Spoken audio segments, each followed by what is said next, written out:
Assalamualaikum warahmatullahi wabarakatuh.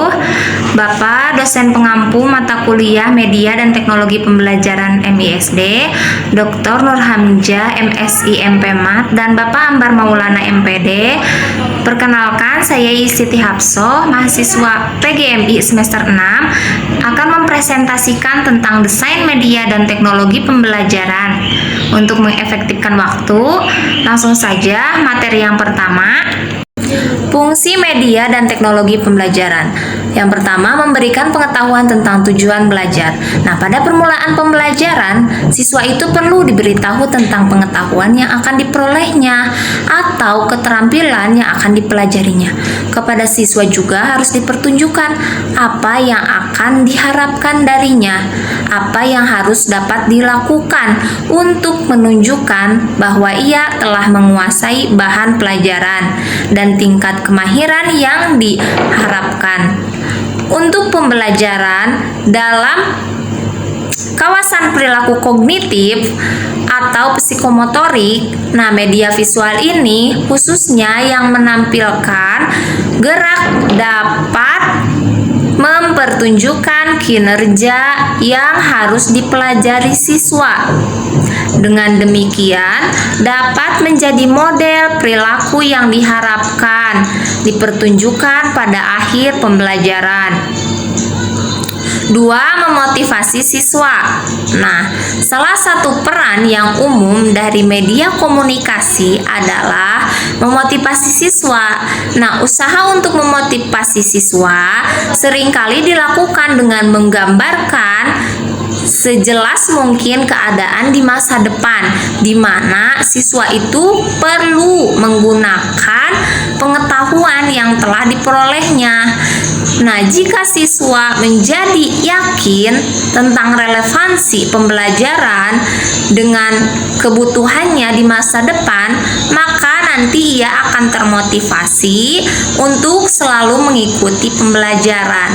Nah, media yang sesuai untuk menggambarkan keadaan pada masa depan adalah media yang dapat menunjukkan atau show sesuatu atau tell menceritakan hal tersebut.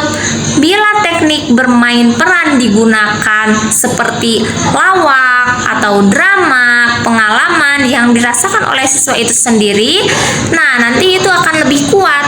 Nah, film juga sering diproduksi dan digunakan untuk tujuan motivasi dengan cara yang lebih alami nantinya.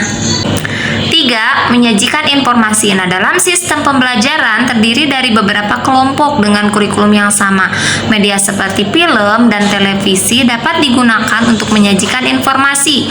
Guru kelas juga bebas dari tugas mempersiapkan dan menyajikan pelajaran. Ia dapat menggunakan energinya kepada fungsi-fungsi lain seperti merencanakan kegiatan siswa, mendiagnosa masalah, memberikan konseling secara individual.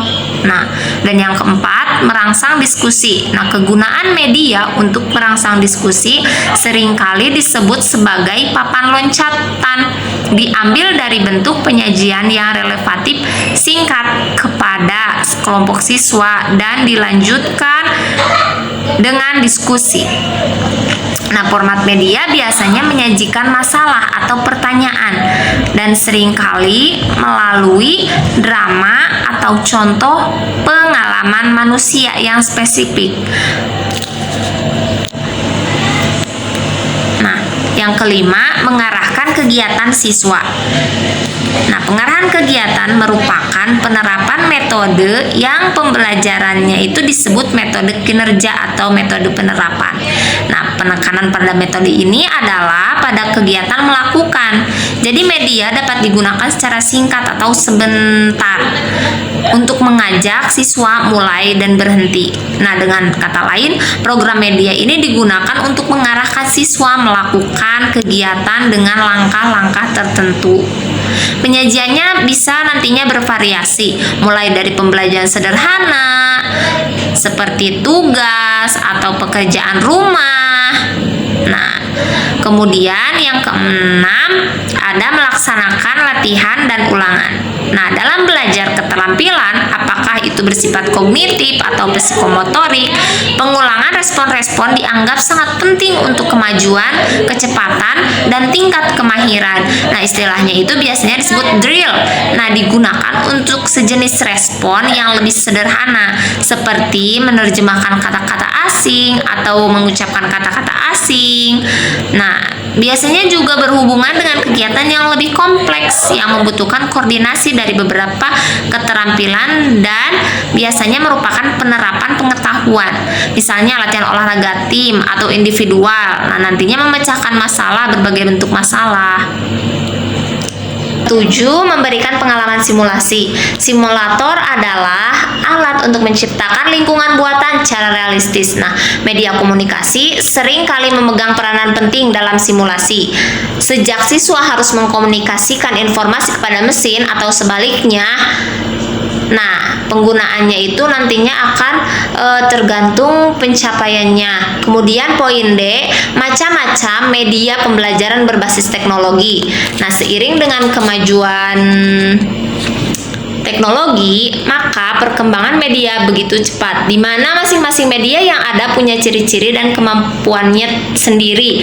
Nah, dari hal ini penataannya menurut kesamaan atau ciri-ciri dan karakteristiknya itu banyak sekali. Di antaranya menurut Umar Hamalik, pertama itu media pembelajaran identik dengan pengertian peragaan yang berasal dari kata raga, artinya suatu benda dapat diraba, dilihat, dan didengar. Kemudian diamati oleh panca indera kita. Kedua, tekanan utama terletak pada benda atau hal-hal yang dapat dilihat dan didengar. Yang ketiga, pembelajarannya itu digunakan dalam rangka hubungan komunikasi dalam pengajaran antara guru dan siswa. Keempat, media pembelajaran adalah semacam alat bantu belajar mengajar baik di dalam maupun di luar ruang kelas. Nah, yang kelima, media pembelajaran merupakan suatu perantara medium media dan digunakan dalam rangka belajar. Yang keenam, media pembelajaran mengandung aspek sebagai alat dan sebagai teknik yang erat pertaliannya dengan metode belajar. Menurut Hamdani, media dapat dikelompokkan menjadi 3 jenis, yaitu yang pertama media visual. Media visual adalah media yang hanya dapat dilihat dengan menggunakan indera penglihatan. Nah, jenis media ini adalah yang sering kali digunakan oleh guru untuk membantu menyampaikan isi materi pembelajaran. Nah, media visual ini contohnya proyek visual seperti gambar atau yang bisa dilihat oleh indera penglihatan kita. Kemudian yang kedua ada media audio. Media audio merupakan media yang mengandung pesan dalam bentuk auditif. Dapat merangsang pikiran, perasaan, perhatian, dan kemampuan para siswa untuk mempelajari bahan ajar. Contohnya seperti program kaset suara atau program radio adalah bentuk dari audio. Media audio visual, sesuai dengan namanya, media ini merupakan kombinasi audio dan visual atau bisa disebut media pandang dengar. Media audio visual akan menjadikan penyajian bahan ajar kepada siswa itu semakin lengkap dan optimal. Contohnya audiovisual, tayangan video atau program televisi. Nah, itu merupakan contoh dari media audiovisual. Dapat dilihat dari sifatnya, menurut Sanjaya, media itu dibagi menjadi yang pertama ada media auditif, yaitu media yang hanya dapat didengar saja, seperti radio atau rekaman suara. Terus yang kedua itu ada media visual, berarti yang hanya dapat dilihat saja, seperti slide atau gambar, lukisan. Nah, yang ketiga itu media audiovisual, yaitu berarti jenis media yang mengandung unsur suara juga mengandung unsur gambar yang dapat dilihat. Nah, dilihat dari kemampuan jangkauannya, media juga dapat dibagi ke dalam yang pertama, ada media yang memiliki daya liput luas, serentak seperti radio dan televisi. Kemudian media yang memiliki daya liput yang terbatas, yaitu seperti tayangan video atau film atau slide. Kemudian dilihat dari teknik atau cara pemakaiannya, media dapat dibagi ke dalam. Pertama, media yang diproyeksikan seperti film slide atau film strip.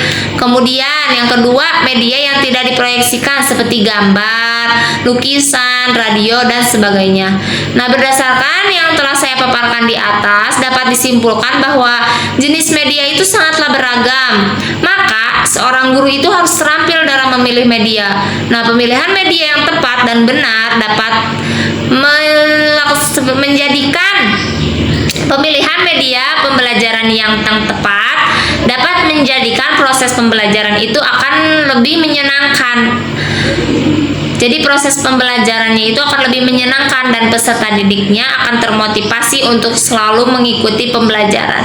Tetapi jika media yang digunakan itu tidak menarik, maka materi yang diajarkan itu mungkin akan sulit dipahami atau peserta didik kurang memperhatikan dalam proses pembelajaran atau kurang termotivasi, kurang semangat. Mungkin sekian materi yang dapat saya sampaikan. Mohon maaf apabila ada kesalahan. Wassalamualaikum warahmatullahi wabarakatuh.